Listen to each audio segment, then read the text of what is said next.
We've all been the victim of video game screwjobbery. Over the years, we've been disappointed or outwardly lied to by a game which has left us feeling sad, left us feeling cheated, and left us feeling a little alone on this place we call planet Earth. In short, we've all felt like Bret Hart. Now, there's not much we can do to fight this, but we can raise awareness. So here are some of the worst contenders of a video game screwjob. Get to Earth. Good luck. After I'm through with truth. Imagine, if you will, that you're back in school. You're asked to write an essay, and given your current track record, the teachers in charge of you are excited to see what you're going to produce. They support you at every turn. They nurture you. They let you know that they see the potential and they believe in you. As the big day looms, this posse of educators can't help but discuss how this essay will undoubtedly change the teaching industry forever. A beacon of hope for everyone involved, no matter how slight. With the work handed in, the examiner absorbs every word with the attention it deserves, overjoyed that it's of the quality hoped for.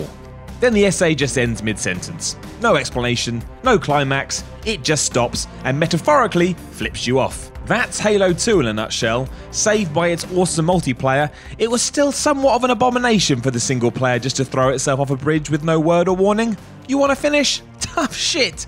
You'll have to shell out some more cash in a few years when Halo 3 is released. That is not cool, Bungie. That is not cool.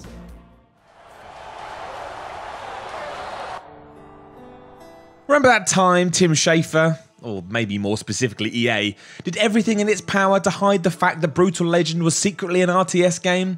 Countless interviews, countless previews, countless press releases. This was sold as an action title where Jack Black would walk you through a metal universe complete with Ozzy Osbourne, Lemmy and Rob Halford. And that's literally all we needed. Even if it was just a hack and slash adventure that required nothing more than smashing on the same button for a few hours, if you're doing that while having your face melted off with music, who cares? Well, apparently our mate Shafe. When it finally dropped into our laps, nearly every major battle or boss fight was resolved through some hardcore strategizing. Throw in some horrendous difficulty spikes and you'd be well within your right to feel a little pissed off.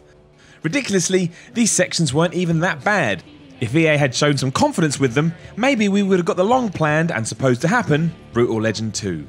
Instead, sadness.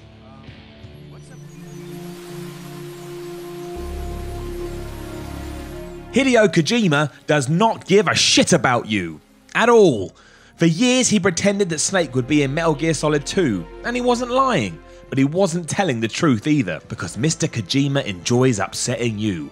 And just think about that for a minute. A grown man, some people's hero, laughing at you, from his mansion, made of stealth.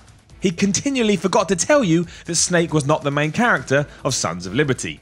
That honour went to a character by the name of Raiden, a long-haired female who had a tendency to moan because no one would take her seriously. Despite not being her fault at all, she was more than happy to help Snake on his adventure. The gaming community turned on this heroine, even though the real target should have been Mr. Kojima himself. This wasn't the only screwjob Metal Gear Solid 2 pulled either. At the very start of the game, it had the courtesy to ask you how familiar with the series you were. A rather nice gesture, all things considered.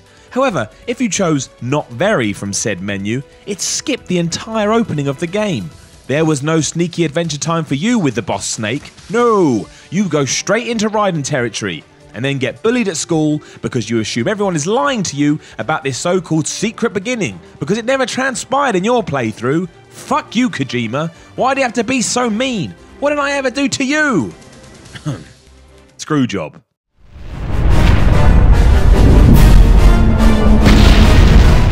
Wait a minute. Isn't Knights of the Old Republic one of the greatest RPGs ever made? You're damn right it is. It's also, arguably, the best ever use of the Star Wars license when it comes to video games. So why is it in this list? Well, in what could be described as a screwjob of my very own, the biggest screwjob in games is also one of the best. Finding out halfway through the game that Revan, the big bad Sith, who had been presented in vocal form only, was actually your character is genuinely one of the most jaw-dropping moments in the history of games. It's so well executed, and does such a good job in keeping it hidden, that the reveal leaves you a shell of your former self. And I'm not exaggerating.